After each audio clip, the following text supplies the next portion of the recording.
क्या नाम है आपका? फयाज असलम। असलम साहब, यहाँ कौन सी जगह खड़े हैं आप? ये साथ ईदगाह का मैदान है मुरादाबाद का। यहाँ लोगों ने धरना दे रखा है CAA NRC के विरोध में। जी, इसके बारे में क्या कहना चाहेंगे आप? ये हुकूमत का एक नाजायज़ फैसला जो CAA के ज़रिए से हिंदुस्तान के आवाम के ऊपर थोपा गया है, उसकी मुखालफत करने के लिए जो है यहाँ लोग जमा हुए हैं, प्रोटेस्ट कर रहे हैं। आपको मालूम ही होगा कि पूरे हिंदुस्तान में इस CAA को लेकर के और इसके बाद आने वाली NRC को लेकर के जो है विरोध प्रदर्शन लगातार हो रहे हैं। उसी को लेकर के यहाँ पर भी जो मुरादाबाद में आज बड़ी तादाद में औरतें हैं और बच्चे हैं वो जमा हो गए हैं और इसका विरोध कर रहे हैं। ये कब तक चलने का उम्मीद है? ये साहब असीमित है, अभी तो कोई इसका वक्त तय नहीं है। जहाँ तक हमें मालूमात की कोई वक्त तय नहीं है यहाँ का। और लोग जो हैं बहुत जोश में बैठे हुए हैं, जैसे कि दिल्ली में शाहीन बाग में, लखनऊ में बैठे हुए हैं घंटाघर पे, और जगह भी शाहीन बाग के नाम से बहुत जगह प्रोटेस्ट चल रहा है। ऐसे ही यहाँ पर भी ये शुरुआत हुई है, अब देखिए कि कब तक चलता है। और हुकूमत से ये मांग कर रहे हैं लोग कि NRC जो आने वाली है और CAA जो आ चुका है उसको जो है वापस ले सरकार अपने फैसले को, और उससे होने वाले जो नुकसान है उससे हिंदुस्तान को बचाए। जी मैम, आपका क्या नाम है? शबाना जी, आप कहाँ खड़ी हैं?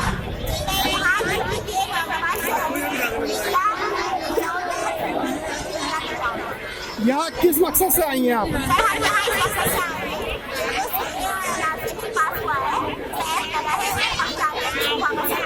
थोड़ा तेज बोलिएगा।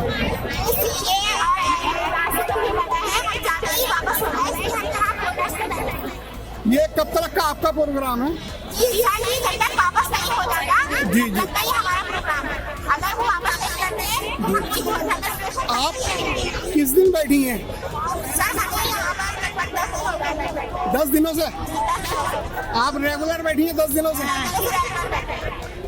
और कुछ कहना चाहेंगे आप देशवासी? कहना चाहेंगे मोदी जी से हमारी रिक्वेस्ट है कि उन्होंने बताया है कि वो वापस होंगे और हम सभी लोगों को, सभी हिंदुस्तान लोगों को लापता शहर के बारे में उसे हाथ लगाते हैं सारी कैसे करने देश का हम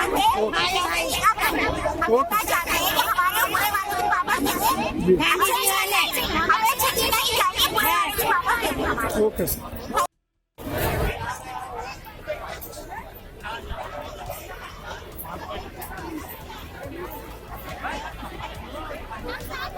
नारायण बाबू,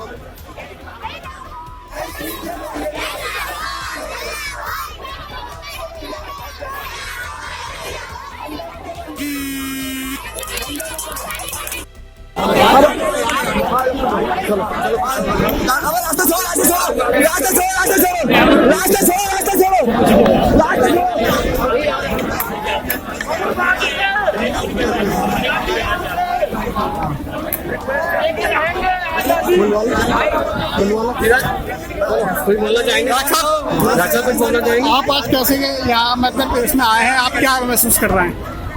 देखिए, इस वक्त हिंदुस्तान के अंदर जबरदस्त बेचैनी है। हिंदुस्तान की पार्लियामेंट से एक ऐसा काला कानून पास हुआ है जिसमें हिंदुस्तान की दूसरी बड़ी आबादी गम गुस्से में है। हम अपने गम गुस्से का इजहार पीसफुल तरीके से यहाँ पे लोग आके बैठे हैं और एहतजाज कर रहे हैं उस काले कानून के लिए जिसमें हिंदुस्तान में सांप्रदायिकता को बढ़ावा देने वाला कानून और जिसमें हिंदुस्तान की एक बड़ी आबादी को ये खदशा है, उसके साथ नाइंसाफी इस कानून के जरिए बहुत ज़बरदस्त होने जा रही है। इसलिए ये हमारा संवैधानिक अधिकार है, ये हमारा डेमोक्रेटिक राइट है कि हम पीसफुल तरीके से इस कानून के खिलाफ प्रोटेस्ट करें और एहतजाज करें, जैसा कि इस वक्त पूरे हिंदुस्तान ही नहीं बल्कि तमाम दुनिया में इस कानून के खिलाफ प्रोटेस्ट हो रहा है। आज मुरादाबाद की ईदगाह में भी इसके खिलाफ यहाँ पर प्रोटेस्ट हो रहा है। ओके।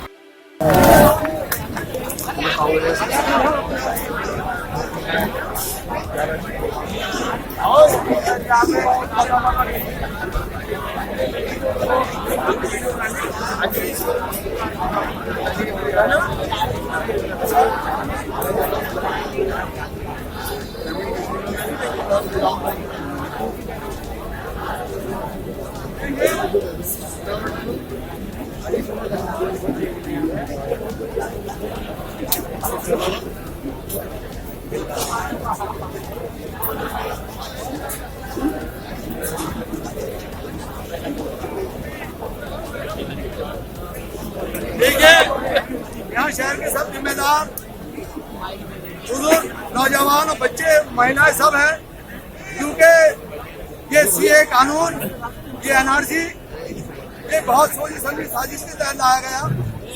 सारे हिंदुस्तान में, खासकर उत्तर प्रदेश में ये हो रहा था कि मुराद के लोग ठंडे क्यों हैं, खामोश क्यों बैठे हैं, मगर आपने पिछले दिनों दिखा दिया कि हम खामोश नहीं है, हमारा खून ठंडा नहीं है, और हम प्रदर्शन करके हमने खामोश दिखाया।